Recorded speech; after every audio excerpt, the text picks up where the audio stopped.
देवभूमि उत्तराखंड, जहां इन दिनों आस्था का सैलाब उमड़ा हुआ है। चार धाम यात्रा, हेमकुंड साहिब और आदि कैलाश के दर्शन के लिए हर दिन हजारों भक्त उत्तराखंड पहुंच रहे हैं। लेकिन इस भारी भीड़ के बीच राज्य की कानून व्यवस्था और शांति को बनाए रखना सरकार के लिए सबसे बड़ी प्राथमिकता है। इसी सिलसिले में मुख्यमंत्री पुष्कर सिंह धामी ने कड़ा संदेश दिया है। कहा है कि उत्तराखंड एक ऐसा राज्य है जो सभी को समाहित करने की संस्कृति रखता है। हम सभी श्रद्धालुओं का स्वागत करते हैं, लेकिन यात्रा के दौरान किसी भी प्रकार की अराजकता या अनुशासनहीनता बर्दाश्त नहीं की जाएगी। जो कोई भी कानून अपने हाथ में लेगा, उसके खिलाफ सख्त से सख्त कानूनी कार्रवाई होगी। कोई नरमी नहीं बरती जाएगी। कहने का मतलब मुख्यमंत्री धामी ने साफ कर दिया है कि उत्तराखंड की संस्कृति स्वागत करने की है, लेकिन इसका फायदा उठाकर अगर किसी ने भी माहौल बिगाड़ने की कोशिश की तो पुलिस प्रशासन उसके खिलाफ कड़ा एक्शन लेगा। यात्रा मार्गों पर सुरक्षा व्यवस्था को चाक चौबंद करने के लिए प्रशासन और पुलिस को पहले ही जरूरी दिशा निर्देश जारी किए जा चुके हैं। सरकार की पहली प्राथमिकता यात्रियों की सुरक्षा, सुगम और व्यवस्थित यात्रा सुनिश्चित करना है।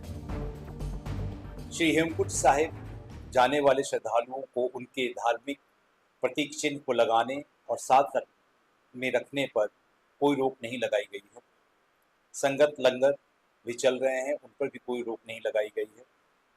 आप सभी से ये अनुरोध है कि अफवाहों पर ध्यान ना दें और शांति व्यवस्था बनाए रखें। किसी को कोई कोताही नहीं बरती जाएगी। कहीं पर भी कोई कानून को अपने हाथ में देगा तो निश्चित रूप से इस पर कार्रवाई होगी। उत्तराखंड क्योंकि देखिए सभी को समाहित करने वाला राज्य है। एक यहाँ की संस्कृति है, देवभूमि की अपनी संस्कृति है।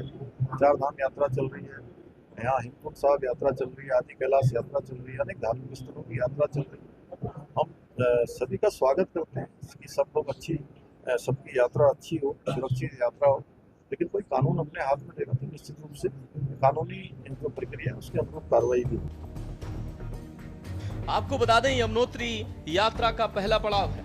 उत्तरकाशी जिले में स्थित ये धाम यमुना नदी का उद्गम स्थल है।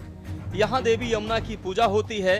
मुख्य मंदिर के पास सूर्यकुंड है, जिसमें चावल या आलू को कपड़े में बांधकर पकाया जाता है और उसे ही प्रसाद के रूप में चढ़ाया जाता है। वहीं गंगोत्री यात्रा का दूसरा पड़ाव भी उत्तरकाशी जिले में है। यहाँ भागीरथी नदी का उद्गम स्थल है।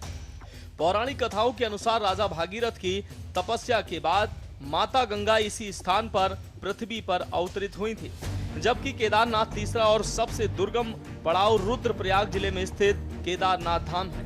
ये भगवान शिव के 12 ज्योतिर्लिंगों में से एक है और पंच केदार में सबसे महत्वपूर्ण है। मंदाकिनी नदी के तट पर स्थित ये मंदिर कत्यूरी शैली में बना है और इसके पीछे विशाल केदार गुंबद दिखाई देता है। बद्रीनाथ यात्रा का अंतिम और मुख्य पड़ाव चमोली जिले में अलकनंदा नदी के तट पर स्थित बद्रीनाथ धाम है।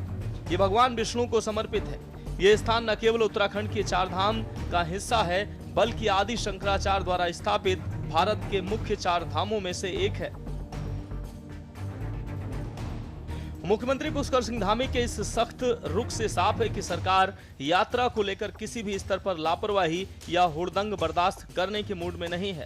स्थानीय प्रशासन को अलर्ट मोड पर रखा गया है ताकि देश के कोने कोने से आने वाले श्रद्धालुओं को सुरक्षित और शांतिपूर्ण माहौल मिल सके।